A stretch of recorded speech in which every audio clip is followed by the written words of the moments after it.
Hello दोस्तों, क्या हाल चाल। मैं नवीन मुंजाल। भाई थंबनेल में देख लिया कि भाई कब है काउंसलिंग। आपका यही डाउट है। बच्चे जो जीसीसी में पढ़े हैं वो ये पूछ रहे हैं, सर आपने बोला था 17 तारीख को रजिस्ट्रेशन प्रोसेस एचबीडीयू का स्टार्ट हो जाएगा, क्या है। बेटे मैं सारी डिटेल बता देता हूँ, लेकिन आपका मैं ऑलरेडी मैंने एक काम बोला था, पता नहीं आप लोगों ने करा है या नहीं करा। ये देखो, जैसे ये आईपी की जब यहाँ पे काउंसलिंग हो रही थी दिल्ली में, तो इस तरीके से हर ब्रांच की एक लिस्ट बनी थी और ये बच्चों ने ही भेजी थी। और हमने उसके अंदर ऑर्डर को सही करा कि दिल्ली वाले बच्चों के पास टोटल क्या ऑप्शन है। तो उसमें अगर वो कंप्यूटर ब्रांच चाह रहे हैं, फिर कंप्यूटर के बाद उन्होंने आईटी डाली, आईटी के बाद एआईएमएल डाली, एआईडीएस डाली। सेम ऐसी चीजें आपको भी कॉपी पेन उठा के बेटे आपको भी ये चीजें करनी है। कई पेरेंट्स कह रहे हैं कि सर बच्चे ना काउंसलिंग के लिए, उनको लग रहा है कि काउंसलिंग के लिए अलग से। अरे देखो भाई, जो जीसीसी में जुड़े थे उनको तो हम देंगे काउंसलिंग, ठीक है। हम आपको कह रहे हैं आपको कहीं काउंसलिंग करने की जरूरत नहीं है। आप बस हमारी इन वीडियो को ध्यान से देखिए और ध्यान से समझिए, ठीक है। बेटे आपसे ऐसे थोड़ा ना बोलते हैं यार, लास्ट मोमेंट तक नहीं आपका साथ छोड़ेंगे जब तक आप पहुंच नहीं जाएंगे। हाँ, जो जीसीसी में नहीं है और वो चाहते हैं कि हम उनका सपोर्ट करें, तो वो हमारे इस नंबर पे कॉल करें और वो काउंसलिंग के लिए जरूर पूछ सकते हैं। लेकिन जो जीसीसी में पढ़े हुए बच्चे हैं बेटे, उनको कोई काउंसलिंग के लिए अलग से कुछ पे करने की जरूरत नहीं है। We will try our level best. और मैं इसके माध्यम से जो बच्चे फ्री ऑफ कॉस्ट यूट्यूब से भी हमसे सीख सकते हैं, समझ सकते हैं, तो वो समझने की कोशिश करें। जैसे मैं यहाँ पे जीसीसी के बच्चों को, या जो हम बच्चे हमसे काउंसलिंग कर रहे हैं, उनको कह रहा हूँ भाई अपना कॉपी पेन उठाओ और कॉपी पेन से, जैसे इस बच्चे के कितने भी नंबर हैं, इस बच्चे को सिविल ब्रांच लेनी है तो इसने पहले नंबर पे लिख लिया। ऐसे कॉपी पेन पे आपको भी होमवर्क करना पड़ेगा।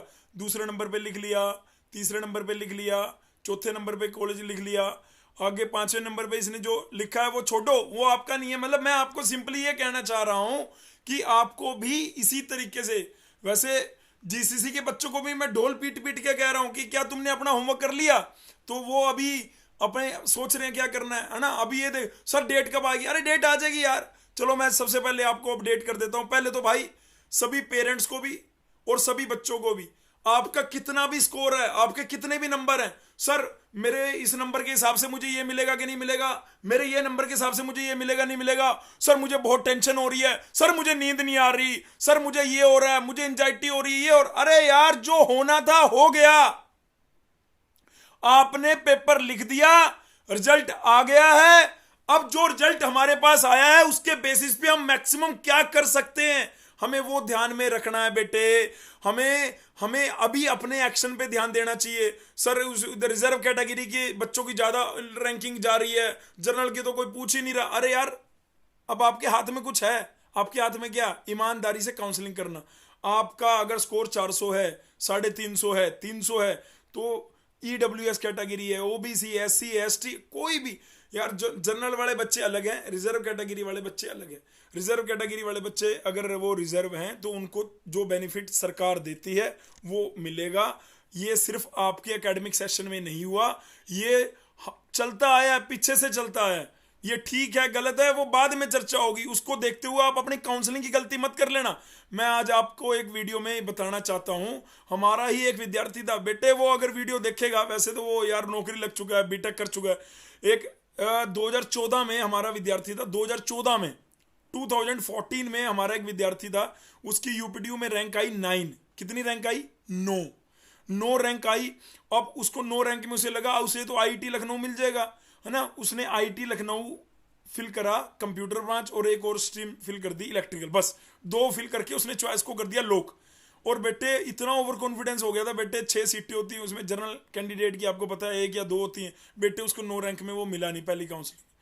अब उसको लग रहा यार कि, मैंने उसे बोला कि बेटे तूने किस बेसिस पे ये सिर्फ 2 ब्रांचेस फिल कर दी, आपने आईटी के बाद बाकी कॉलेजेस की लिस्ट क्यों, जो मैं आपको लिस्ट बताई थी, आई बटन में जाओ, मैंने आपको प्राइवेट कॉलेज भी बताए हैं, सरकारी भी। अब कई बच्चे कहते हैं हमें जाना ही नहीं है प्राइवेट में। अरे नहीं जाना प्राइवेट में, नीचे भरने में क्या दिक्कत है, नहीं जाना तो बाद में विड्रॉ कर लेना। लेकिन अगर आपको मान लो कोई सीट ही ना मिले, ये आए, या आपको ये पता लगे कि आपको इस कॉलेज में ये सीट मिल गई है, तो वो ज्यादा इफेक्टिव रहेगा। अरे अगर आपको वो सीट बाद में नहीं चाहिए होगी तो विड्रॉ कर लेना। लेकिन आपको लग रहा है कि अगर मैं ऊपर प्राइवेट है, मतलब ऊपर, ऑब्वियसली आप अपना प्रेफरेंस ऑर्डर तो बढ़ाएंगे ना। चॉइस फिलिंग में क्यों कहते हैं कि काउंसलिंग में आपको किसी मेंटोर की जरूरत है, क्यों कहते हैं कि आपको किसी बड़े की जरूरत है? क्योंकि आप नंबर 1 पे क्या भरेंगे, नंबर 2 पे क्या भरेंगे। जैसे अभी एक बच्चा है, उसकी 444 या जितने भी 450 के आसपास नंबर है, जीसीसी का ही बच्चा है, मैं प्रतीक्षा की बात कर रहा हूं बेटे, उसने चौथे नंबर पे AITH भर दिया, कंप्यूटर ब्रांच। AITH आपको क्यों भरना है चौथे नंबर पे? तो यहाँ पे काउंसलिंग की जरूरत है। उसने पहले पे भरा IIT लखनऊ, ठीक, दूसरे पे KNIT, तीसरे पे BIT, चौथे पे उसने AITH भर दिया कानपुर। नहीं यार, आपने अगर कंप्यूटर ब्रांच होगी है तो कंप्यूटर के बाद उसकी जो स्ट्रीम है कंप्यूटर इन AI, या आपको IT, या आपको सॉफ्टवेयर इंजीनियरिंग अगर है यूपी में कहीं, तो या कंप्यूटर इंजीनियरिंग के अंदर AI या ML अलग से है, या DS है, तो आपको कंप्यूटर वाली ही ब्रांच टॉप के कॉलेज में भरनी चाहिए ना। तो जैसे मैं आपको ये बताना चाह रहा हूँ, मेरे को कंप्यूटर ब्रांच चाहिए, जैसे मैंने यहाँ पे आपको दिखाया अभी कि दिल्ली में किसी बच्चे को अगर कंप्यूटर ब्रांच चाहिए तो उसने दिल्ली के सारे टॉप के कॉलेज में पहले कंप्यूटर भरी। ये दिख रहा है आपको, ये देखो, पहले यहाँ पे आपको दिल्ली की, ये मैं दिल्ली की सेम ऐसी आपको, जैसे USICT सरकारी कॉलेज है, इसकी कंप्यूटर आ गई, फिर उसके बाद महाराजा अग्रसेन की कंप्यूटर आ गई, फिर उसके बाद महाराजा सूरजमल की कंप्यूटर आ गई, फिर उसके बाद महाराजा विद्या, ऐसे ही पहले IIT की कंप्यूटर आएगी, फिर दूसरे टॉप के, फिर तीसरे, फिर चौथे। AITH तो बहुत नीचे यार, हम उसको इतनी ऊपर थोड़ा ना भर सकते हैं बेटे। तो अगर मेरी आप वीडियो देख रहे हो तो भाई सारे GCC के बच्चों को ये कह रहा हूँ कि जो ये ऑर्डर आप लोग बना रहे हो इसको बड़े ढंग से बनाओ, ठीक है। अब मैं आ जाता हूँ अपडेट पे। ये मैं आपका बड़ा भाई होने के नाते मैं आपको गाइड कर रहा हूँ कि यार आप, ठीक है, आप डिजिटल ज़माने में हैं, आप फटाफट, लेकिन आप कॉपी पेन उठाइए, और 1 घंटा लगेगा, हो सकता है 2 घंटे लगे। कि कोई बच्चा कह रहा है कि, कोई बच्चा ऐसे कहता है कि मुझे प्राइवेट कॉलेज चलेगा सर, मैं तो ऊपर प्राइवेट भरूंगा। वो, अरे प्राइवेट ऊपर भरने की क्या जरूरत है? ठीक है आपकी रैंक अच्छी नहीं है, लेकिन आपको प्राइवेट ऊपर क्यों भरने हैं? आप पहले सबसे ऊपर टॉप का ही भरिए, जो हमने बताया टॉप का है, फिर दूसरे नंबर पे क्या टॉप का है, फिर तीसरे नंबर पे क्या टॉप का है, फिर चौथे नंबर पे क्या टॉप का है, फिर उसके बाद आप प्राइवेट भरिए। जिसकी रैंक, जिसके नंबर 500 पार भी है ना, उसको भी कम से कम 20, 25, 30 चॉइसेस देनी चाहिए। 500 से ऊपर नंबर वालों को बोल रहा हूँ।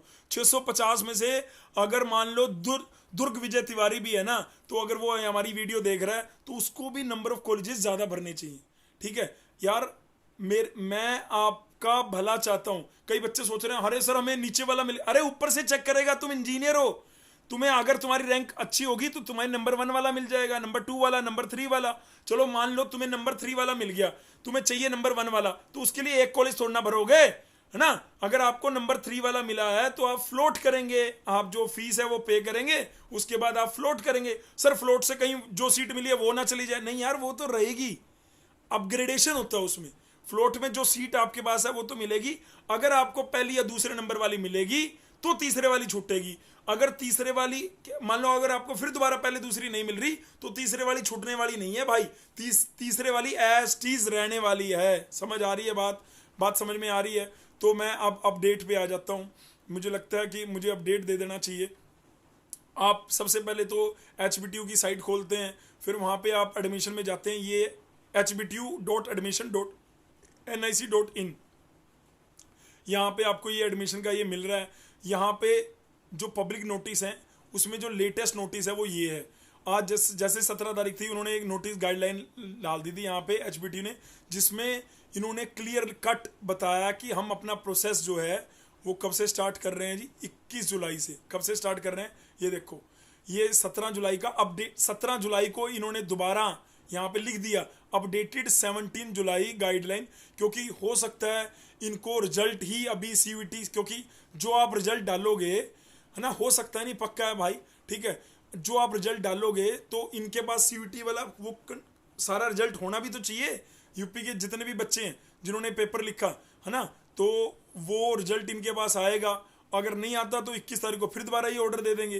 तो मैं ये कहना चाह रहा हूँ HBTU के जो बच्चे सोच रहे थे कि यार मैं रजिस्ट्रेशन नहीं कर पा रहा हूँ सर, स्टेप बाय स्टेप की वीडियो बना दो, कहाँ से करना है, हमें लिंक समझ नहीं आ रहा है, तो बेटे मैं ये बताना चाह रहा हूँ, ये देखो आपकी जो डेट है ऑनलाइन रजिस्ट्रेशन की वो 17 जुलाई से पोस्टपोन हो गई है, 21 जुलाई यानी शुक्रवार को वो होगा।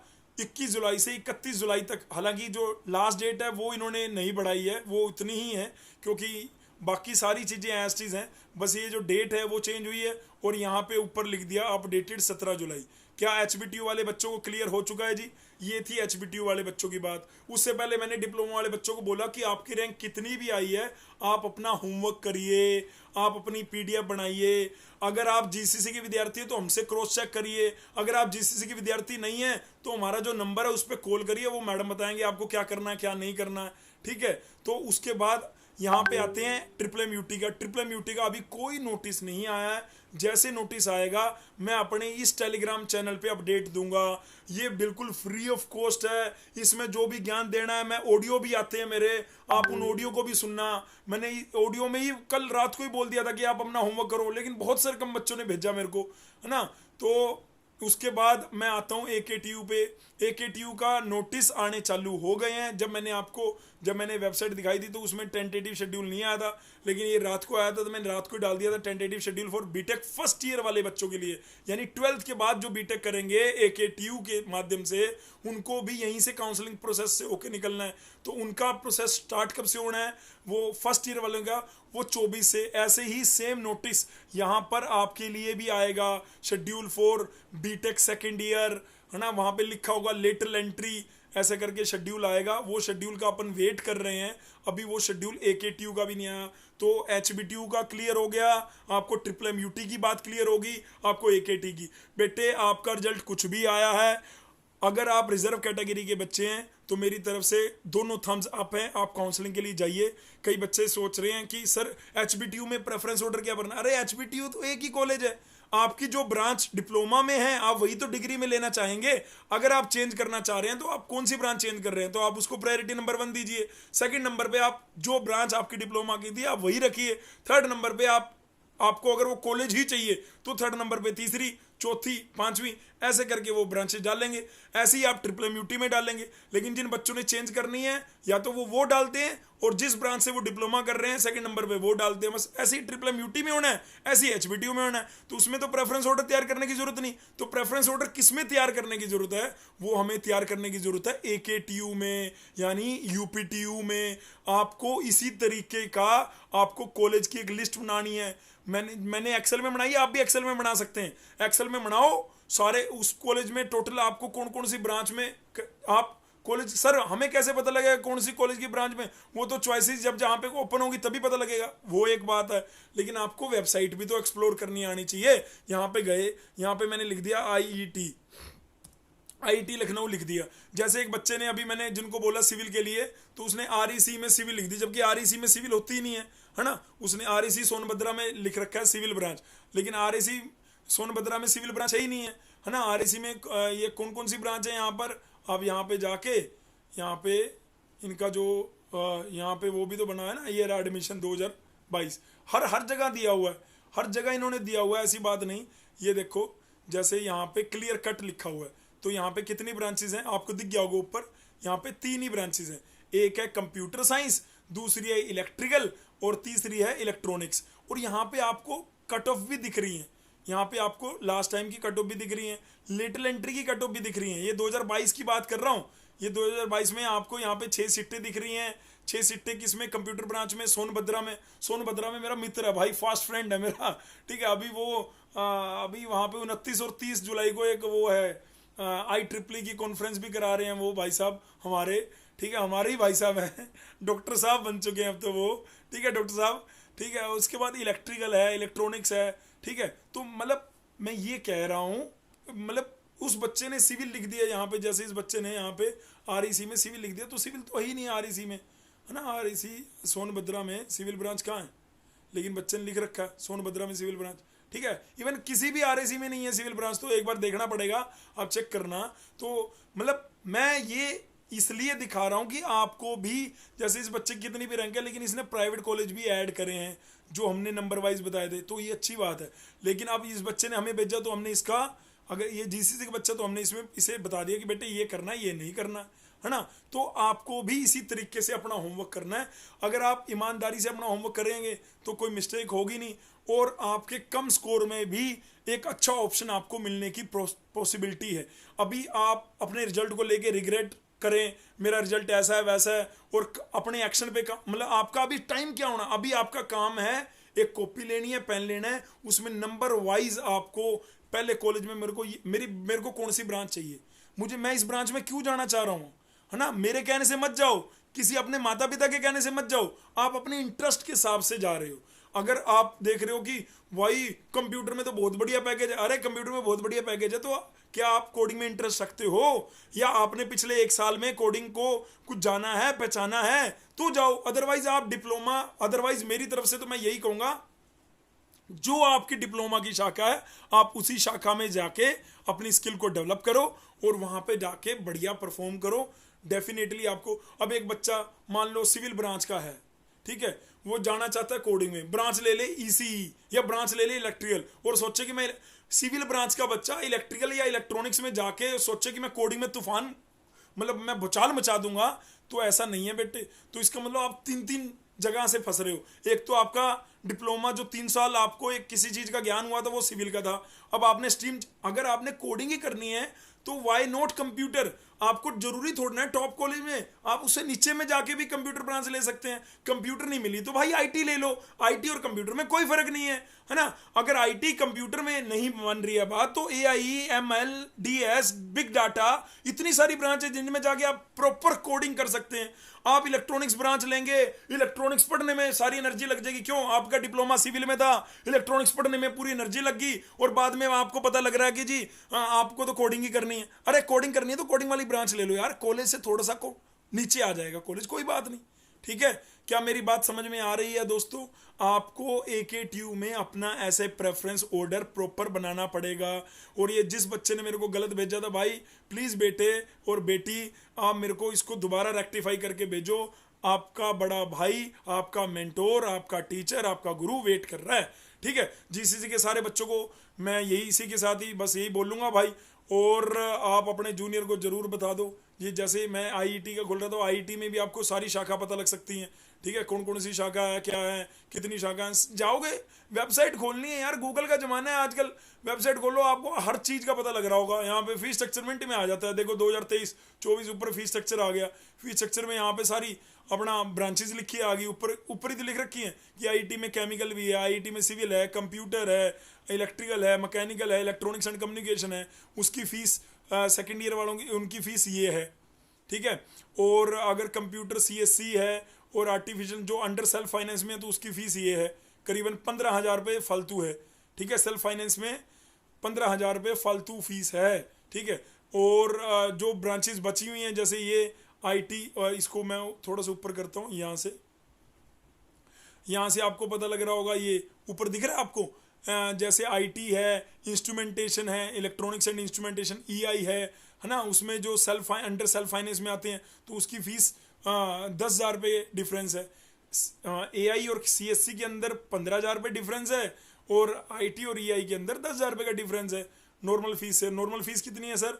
नॉर्मल फीस बेटे 1,04,275 रुपये लिख रखी है। ये 2023 की फीस है, उनके डायरेक्टर सर के नीचे साइन दिए हुए हैं, आईटी लखनऊ के फाइनेंस जो भी फाइनेंस अकाउंट ऑफिसर है, उनके साइन है यहाँ पे, है ना। और 7 जुलाई को अपडेट हुआ ये। ऐसे आप हर वेबसाइट में जाके चेक कर सकते हैं। मैंने वैसे इसका जो पीडीएफ है अपने टेलीग्राम ग्रुप पे डाल दिया, जो भी मेरे पास पीडीएफ मैं देखता हूँ आप लोगों के लिए, तो मैं तुरंत इस ग्रुप में डाल देता हूँ। अगर किसी को एक्सप्लोर नहीं भी करना है तो हमारा ये वाला चैनल ही एक्सप्लोर कर लो, आपको बहुत सारी चीज़ें पता लग रही होंगी, उसमें कोई डाउट नहीं है, ठीक है।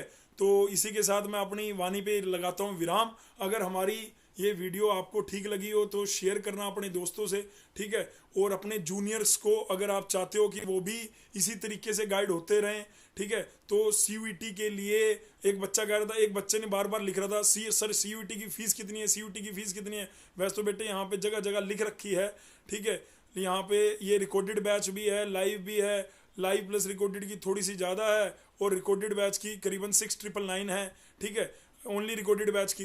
तो वो हमने यहाँ पे डाल रखी है जगह जगह। मेरे को लगता नहीं बच्चे यहाँ तक देखेंगे, और वैसे भी जब उनको लगता है ना, अरे यार सर तो अपनी, अरे मैं तो बात अपनी भी बोलूँगा तुम्हारी भी बोलूँगा, है ना, दोनों मिल बांट के ही काम करेंगे। Thank you so much listening my voice, love you all, God bless you all, take care, शब खैर।